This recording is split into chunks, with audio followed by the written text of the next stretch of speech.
దేశంలో హిందీ భాషపై మొదలైన రగడ రచ్చరచ్చగా సాగుతోంది. మా భాష మాకే ముద్దన్నట్టుగా నార్త్ భాషను దూరం పెడుతూ ఉన్నాయి కొన్ని రాష్ట్రాలు. దేశంలో బీజేపీ అధికారంలోకి వచ్చిన తర్వాత వన్ నేషన్ వన్ భాష విధానం ఉండాలన్న లక్ష్యంతో ప్రయత్నాలు మొదలుపెట్టింది.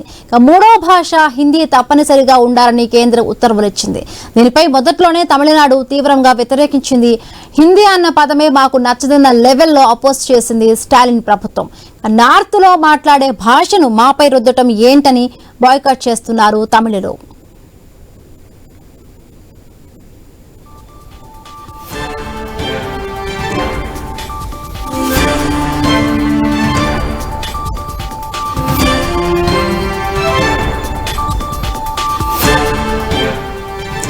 హిందీ మాట్లాడే కొన్ని రాష్ట్రాలకు చెందిన ప్రజల స్థితిని కూడా ఉదాహరణగా చెబుతున్నారు తమిళులు.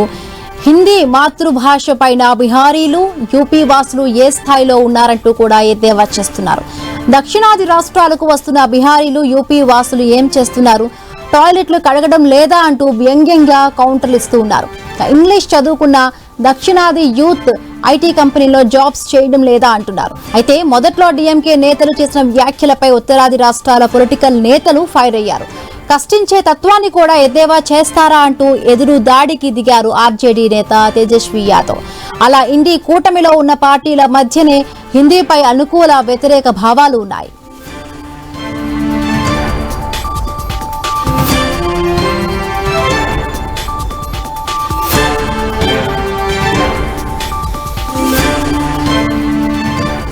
ఇక ఎన్డీఏ ప్రభుత్వం అధికారంలో ఉన్న మహారాష్ట్ర కూడా హిందీ విషయంలో ఒక అడుగు వెనక్కి తగ్గింది.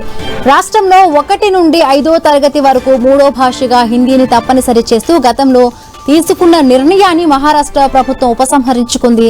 దీనిపై ప్రతిపక్షాల నుండి, మరాఠీల నుండి వ్యతిరేకత రావడంతో రాష్ట్ర ప్రభుత్వం వెనక్కి తగ్గినట్లుగా తెలుస్తోంది. తాజాగా విడుదల చేసిన నోటిఫికేషన్లో హిందీ తప్పనిసరిగా బోధించాలన్న నిబంధనను తొలగించింది.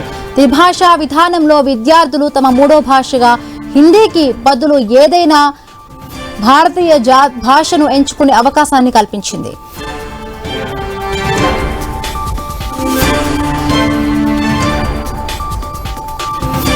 అలా దేశంలో ఉన్న వివిధ పార్టీలు వారి వారి అభిప్రాయాలతో హిందీపై స్పందిస్తూ ఉన్నారు. రాష్ట్రంలో కూడా హిందీని తప్పనిసరి చేసేందుకు ముందుకు రావడం లేదు. మహారాష్ట్రలో అధికారంలో ఉన్న ఎన్డీఏ ప్రభుత్వం కూడా హిందీపై వెనక్కి తగ్గింది. ప్రజల అభిప్రాయాల మేరకు ప్రభుత్వాలు నిర్ణయాలు తీసుకుంటాయా? ప్రజలు మూడో భాషను ఇష్టపడడం లేదా? హిందీకి ప్రాధాన్యత ఇస్తే మాతృభాషల పరిస్థితి ఏంటి? కేంద్రం హిందీని ప్రజలపై బలవంతంగా రుద్దుతుందా? ఇండి కూటమి ప్రభుత్వాలు అధికారంలో ఉన్న రాష్ట్రాల్లో హిందీని పట్టించుకోవడం లేదా? ఎన్డీఏ అధికారంలో ఉన్న మహారాష్ట్ర కూడా ఎందుకు వెనక్కి తగ్గింది? ఇలాంటి పరిస్థితుల్లో దేశంలో వన్ నేషన్ వన్ లాంగ్వేజ్ పరిస్థితి ఏంటి అన్న ప్రశ్నలు చర్చనీయాంశంగా మారుతూ ఉన్నాయి.